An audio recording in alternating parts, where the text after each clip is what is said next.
जुमा के दिन की फजीलत।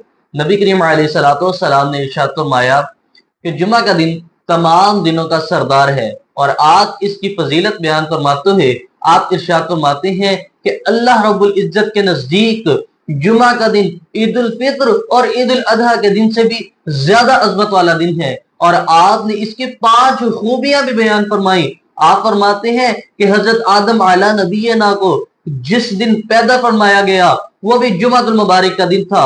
आपको हजरत आदम आला नबीना को जब जमीन पे उतारा गया वो भी जुमातुल मुबारक का दिन था, और हजरत आदम आला नबीना इस दुनिया फानी से जब पर्दा फरमा गए वो भी जुमातुल मुबारक का दिन था।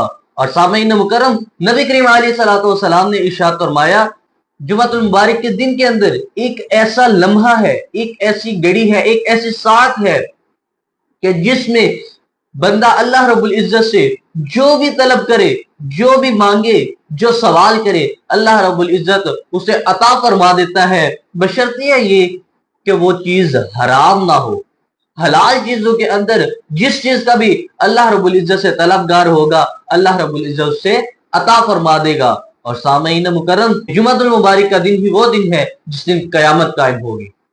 और जुमातुल मुबारक के दिन के वज़ाइफ के बारे में आता है कि नबी करीम अलैहिस्सलाम ने इरशाद फरमाया कि जुमातुल मुबारक के दिन फजर की नमाज से पहले जो शख्स 3 मरतबा अस्तगफिरुल्लाहल्लज़ी ला इलाहा इल्ला हुवा व अतूबु इलैह, ये 3 मरतबा पढ़ ले, अल्लाह रब्बुल इज्जत उसके सारे गुनाह माफ फरमा देता है, अगरचे उसके गुनाह समंदर की जाग से भी ज्यादा हो, अल्लाह रब्बुल इज्जत गुनाह माफ फरमा देता है। सामईन मुकर्रम, जुमातुल मुबारक के दिन सूरह कहफ की तिलावत किया करें कि नबी करीम अलैहिस्सलाम ने इसके बारे में इरशाद फरमाया। आप फरमाते हैं कि जो शख्स जुमातुल मुबारक के दिन सूरह कहफ की तिलावत करता है उसके लिए 2 जुमों के दरमियान नूर रोशन कर दिया जाता है।